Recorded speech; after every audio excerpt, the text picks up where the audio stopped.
আপনাকে যদি হত্যা করা হয়, কিন্তু সেই রক্তের বিনিময়ে যদি আপনি শহীদদের রক্তের বিনিময়ে নতুন বাংলাদেশ গড়ে যেতে পারেন, আগামী 1000 বছর বাংলাদেশের মানুষ নামাজে প্রার্থনায় আপনার জন্য শুধু দোয়া করবে।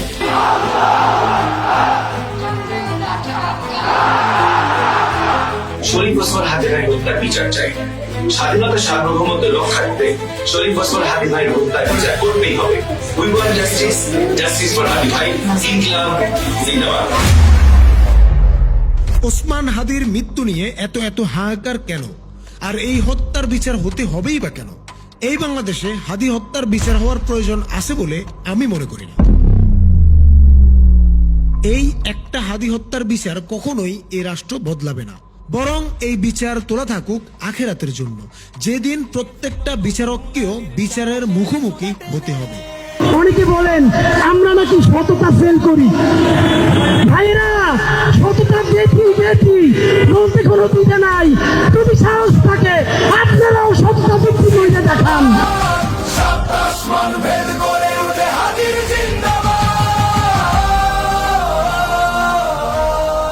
আমি শুরু করছি এমপি দিয়ে, আমি তো একদিন জাতিসংঘের মহাসচিব হইতে চাই।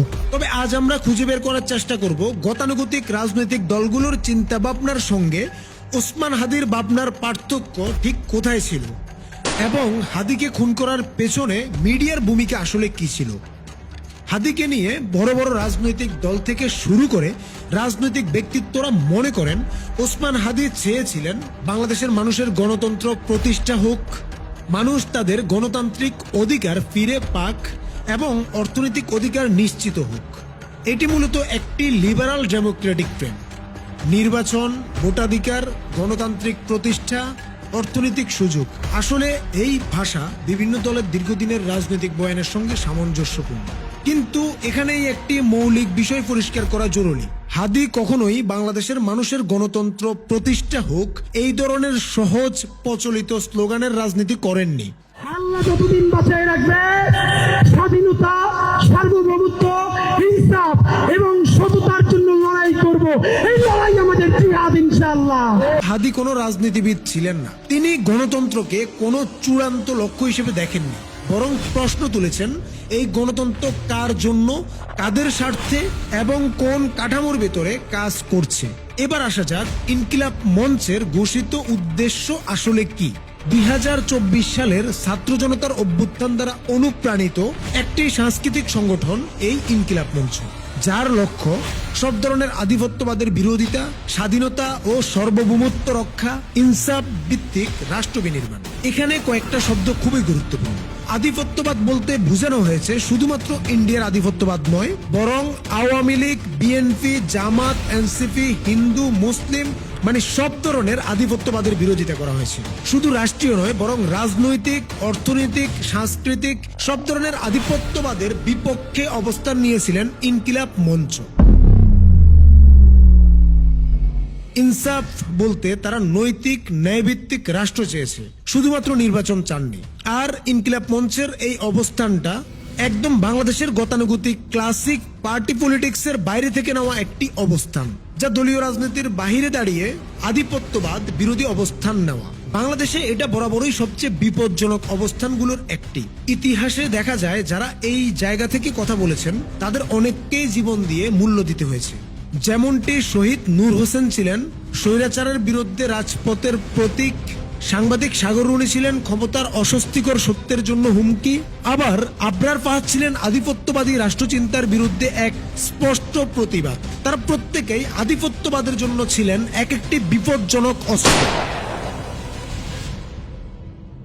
কিন্তু ওসমান হাদি ছিলেন এই জায়গায় ভিন্ন মাত্রার। ওসমান হাদি কোনো একক স্লোগান, একক প্রতিবাদ বা একক ঘটনার মধ্যে সীমাবদ্ধ ছিলেন না। তিনি ছিলেন একটি সম্পূর্ণ চিন্তাধারা, একটি কাঠামোগত প্রশ্ন, একটি বিকল্প রাষ্ট্রবোধ। এই কারণে তিনি ছিলেন শুধুমাত্র একটি অস্ত্র নন, তিনি ছিলেন পুরো একটি অস্ত্রের গোডাউন। এই গোডাউন যদি ভেঙে না ফেলা যেত, তাহলে হয়তো খুব অল্প সময়ের মধ্যে এই রাষ্ট্রে আধিপত্যবাদের ভিত্তি নড়বড় হয়ে পড়ত। কারণ হাদি কোনো আবেগী বক্তা ছিলেন না, তিনি ছিলেন ধারাবাহিক, যুক্তি নির্ভর এবং সুসংগঠিত। টকশো থেকে রাজপথ, প্রতিটি জায়গায় তিনি এক একটি পয়েন্ট ধরে ধরে মানুষের হাতে এমন প্রশ্ন তুলে দিচ্ছিলেন যেগুলো ক্ষমতার জন্য ছিল ভয়ঙ্করভাবে অস্বস্তিকর। এই প্রক্রিয়া থামানো না গেলে হাদি একা থাকতেন না, তার চিন্তা থেকে তৈরি হতো আরো হাজার হাজার হাদি, যারা দল নয় ন্যায় চাইতো, ক্ষমতা নয় কাঠামোর দিকে প্রতিনিয়ত প্রশ্ন তুলতে শিখে যাচ্ছিল। এই কারণে তাকে থামানো জরুরি হয়ে উঠেছিল, কারণ তিনি শুধু বর্তমানকে প্রশ্ন করেননি, তিনি ভবিষ্যৎটাকেই বিপজ্জনক করে তুলছিলেন আধিপত্যবাদের জন্য। তবে বাংলাদেশের এই আধিপত্যবাদের পেছনে যারা শক্ত হয়ে দাঁড়িয়ে আছে, তাদের মধ্যে সবচেয়ে ধারাবাহিক, সবচেয়ে কৌশলী এবং সবচেয়ে প্রভাবশালী শক্তি হলো বাংলাদেশি মূলধারার মিডিয়া। এই মিডিয়া কেবল খবর প্রচার করেন না, এরা প্রতিদিন মানুষ কিভাবে ভাববে, কিভাবে প্রশ্ন করবে আর কিভাবে চুপ থাকবে সেটা ট্রেনিং দেয়। প্রতিটি মিডিয়া হাউস যেন এক একটি পেঁচানো খেলার ঘর, যেখানে সত্য নয় ন্যারেটিভ তৈরি হয়। এখানে প্রশ্ন তোলা হয় না, বরং প্রশ্ন বেছে দেয়া হয়। এখানে বিতর্ক হয় না, বিতর্ক নিয়ন্ত্রণ হয়। এখানে মানুষকে সচেতন করা হয় না, মানুষকে ম্যানেজ করা হয়। এই মিডিয়াগুলোর সবচেয়ে বড় সাফল্য হলো তারা মানুষকে বিশ্বাস করাতে পেরেছে যে এই ব্যবস্থার বাহিরে কিছু ভাবাই উগ্রতা, এই কাঠামোর বাইরে দাঁড়ানোই অরাজকতা। হাদির মতো মানুষরা মিডিয়ার কাছে সব সময় বিপজ্জনক, কারণ হাদি কোনো দলীয় মুখপাত্র ছিলেন না, তিনি কোনো নির্দিষ্ট ক্যাম্পেইনের ভাষায়ও কথা বলতেন না। তিনি প্রশ্ন করতেন এমন জায়গায় যেখানে মিডিয়ার সব সাজানো স্ক্রিপ্ট ভেঙে পড়ত।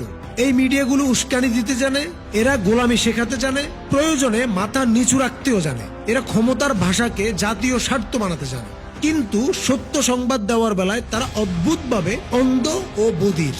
আর যখন দেখবেন হাদিদের মৃত্যুতে তারা অনেক আহাজারি করছেন, তবে বুঝবেন হাদিদের নিয়ে তাদের আহাজারির নিউজের ভিউজ থেকে ভালোই ইনকাম হচ্ছে। সবচেয়ে ভয়ঙ্কর জায়গাটা এখানে কিছু নির্দিষ্ট মিডিয়া ব্যক্তিত্ব আছেন যারা নিজেদের জ্ঞানী, প্রগতিশীল ও সচেতন নাগরিক বলে দাবি করেন। তাদের কথাবার্তায় বড় বড় শব্দ থাকে, তাদের আলোচনায় ভারী ভারী রেফারেন্স থাকে, কিন্তু বাস্তবে তাদের চিন্তার সাহস এতটাই সীমিত যে হাদির মতো একজন মানুষের একদিনের চিন্তা ভাবনাও তারা ধারণ করার ক্ষমতা রাখেন না। হাদি প্রশ্ন তুলতেন কারা লাভবান হচ্ছে, আর এরা ব্যস্ত থাকেন কারা আমন্ত্রণ জানাচ্ছে সেটা নিয়ে। হাদি বলতেন কাঠামো ভাঙার কথা, আর তারা বলেন এই মুহূর্তে এটা বলা ঠিক না। এভাবে যুগে যুগে হাদিদের একা করে ফেলা হয়, প্রথমে উপহাস, তারপর অবহেলা, তারপর নীরবতা, আর সব শেষে 16-17 বছরের জন্য এমন হাদিদের শূন্যতা। আর এই শূন্যতাগুলো তৈরি করাই মিডিয়ার সবচেয়ে বড় অবদান।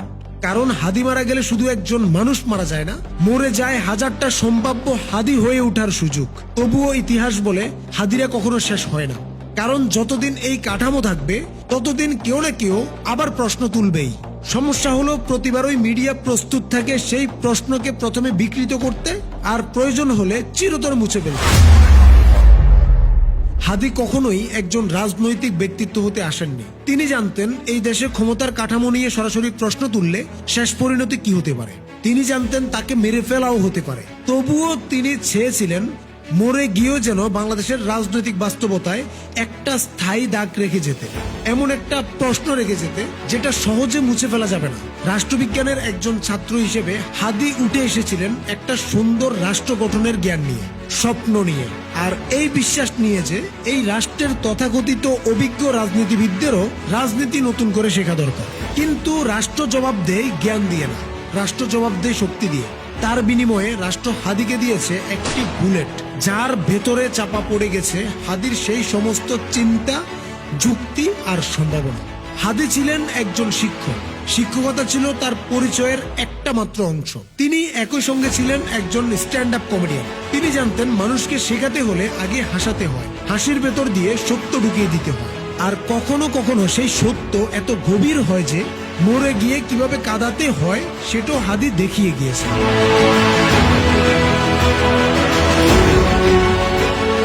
সব কথার শেষে আফসোসটা থেকে যায়, যেটা কোনো রাজনৈতিক আফসোস নয়, এটা একেবারে ব্যক্তিগত, একেবারে মানবিক। একজন বাবাহারা সন্তানের আফসোস। মারা যাওয়ার আগে হাদি সবাইকে বলে গিয়েছিলেন তার সন্তানকে দেখে রাখতে। এই কথাটার ভেতরে ছিল বিপ্লবীর ভাষা নয়, এটি ছিল একজন বাবার শেষ অনুরোধ। হাদি আজ বেঁচে আছে আমাদের মাঝে এই কারণে নয় যে সমাজ বদলে গেছে, বরং সত্যটা আরো নির্মম। এই সমাজ হাদির চাওয়ার মতো বদলানোর জন্য প্রস্তুত ছিল না কখনোই। হাদি যদি বেঁচে থাকতেন তবে এই মৃত পচে যাওয়া ব্যবস্থায় ধীরে ধীরে তাকে মেরে ফেলতো। তিনি মারা গেছেন, কিন্তু আমাদের সামনে রেখে গেছেন এমন একটি প্রশ্ন যেটি হলো আমরা কি আদৌ এমন মানুষ বাঁচিয়ে রাখার যোগ্য।